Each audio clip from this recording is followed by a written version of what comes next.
This busy little town is named after St David's first cousin. It's also a Welsh language stronghold. According to the 2001 census results, 70% of the town's population could speak Welsh. But even here, the language may not be completely safe. The Welsh Language Board expects last year's census results to show a fall in the number of Welsh speakers living in its northern and western heartlands. One of the main reasons for that, the board says, is migration.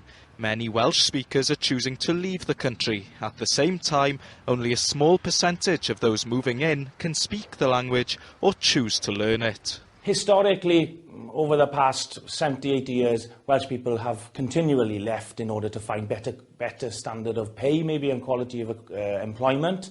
The thing that's changed most probably is that there is a larger amount of English people now who have found Wales over the last 20, 25 years, particularly this corner of Wales, and regard it as a desirable place to come and live. And as opposed to many areas of England, I suppose, like the Cotswolds, cheaper as well.